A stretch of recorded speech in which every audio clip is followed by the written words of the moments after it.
Greetings and welcome to this edition of Positronic. I'm Barry P. Cook. I'm here to do a recap and review of Dungeons & Dragons Honor Among Thieves, which officially releases on March 31st, but I saw it early, so let's get into it. As the movie starts, a character named Edgin Darvis, the Chris Pine character, has spent years working as a member of the Harpers, which is like a do-gooder group. And he did this until his wife was killed by a red wizard he had confronted on one of his missions. Accompanied by a barbarian named Holga Kilgore, Edgin attempted to make a new life for himself and his daughter Kira after his wife's death by turning to theft, forming a team with another sorcerer, Simon O'More, and rogue Forge Fitzwilliam. One mission led to them infiltrating a former Harper stronghold to acquire a resurrection tablet that would have allowed Edgin to resurrect his wife. But Forge's new acquaintance, Sophina, is revealed to be a red wizard who uses the break-in to steal something else from the stronghold. Simon and Forge are able to escape, but Edgin and Holga are captured. The two escape their prison 2 years later, learning that Forge has been acting as Kira's guardian and has become the Lord of Neverwinter. Forge has been claiming that Edgin was captured because he just wanted to be rich, rather than reveal the true reason for the break-in that got him caught, which was the resurrection tablet for Kira's mother.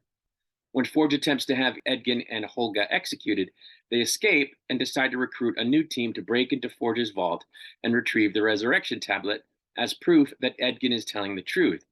They track down Simon to use his magic experience, and Simon suggests Doric, a tiefling druid, as another member.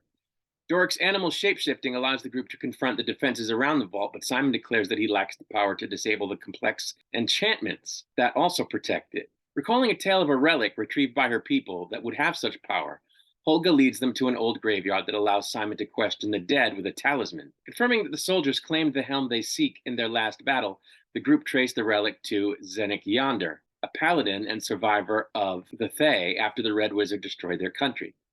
Zenk guides the group to an underground city where he left the relic, which also leads to Simon receiving a hither and thither staff, allowing for short-range teleportation. With the helmet retrieved, Zenk departs, but Simon has trouble mastering the relic. Edgin suggests a new plan where they use the staff to teleport inside the vault and steal Forge's riches during the new games he has reopened.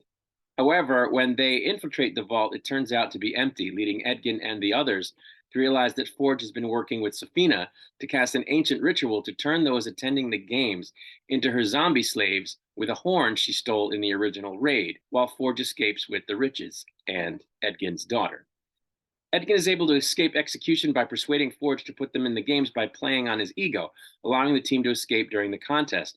Returning to the boat where Forge had moved his riches, Forge proves Edgin was telling the truth when he threatens Kira to convince Edgin to give up the boat, only for the group to steal the boat back. Witnessing Sophina begin her ritual leads Edgin to decide that they have to go back and save the people, using the teleportation staff to transport Forge's stolen riches out of the boat and spread across the city to draw people out of the stadium. Outraged at her defeat, Sophina attacks the group, but in the process, Simon is able to master his magic.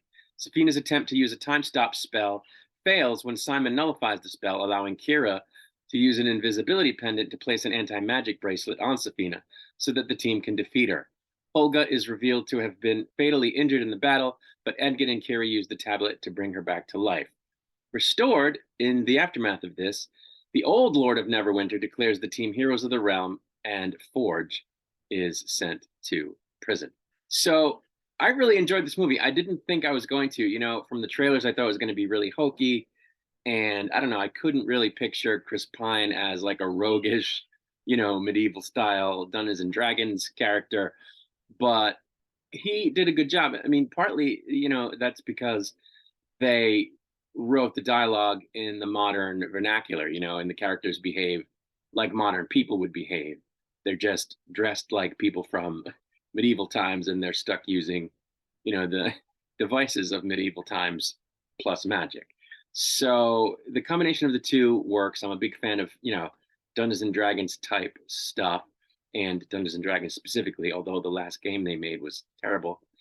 You can see a video that I made about that if you like, if you scroll back through my videos on the channel. But I enjoyed it. And I was, like I said, I didn't think I was going to, but I did. It was very funny. There's a lot of humor in it. Chris Pine is excellent with the humor. The other characters are very good. There's definitely enough, action stuff and magic stuff. It's clever. The writing is balanced between the various characters of the party, and they each sort of have little arcs that, are endearing and heartwarming. And I think the end is good. The, part where he sees in the end that his daughter, who grew up with the Holga character, really can't stand to have her not be around and, be dead, and realize that he has to sacrifice what he's been trying to do all this time, which is revive his wife for himself and for his daughter, but for himself mostly. He has a change of heart and decides to do the right thing for his daughter, and also for Holga, who otherwise would have given her life just so he could have his wife back.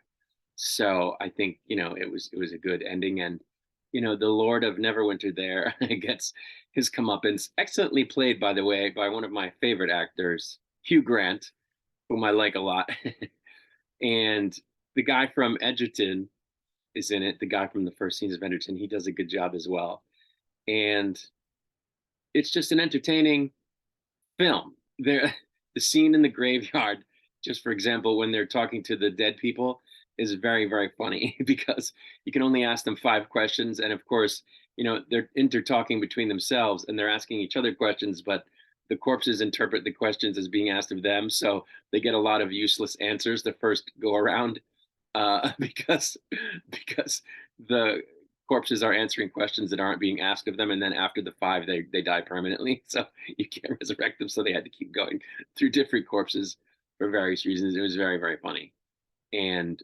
just an entertaining movie. So if you're looking for something good to go out and see this weekend, I recommend Dungeons and Dragons Honor Among Thieves. It's a solid 4 out of 5. But yeah, that's really it. I'm going to get out of here. I'll be back with more content soon. Until I return, I wish you peace and long life.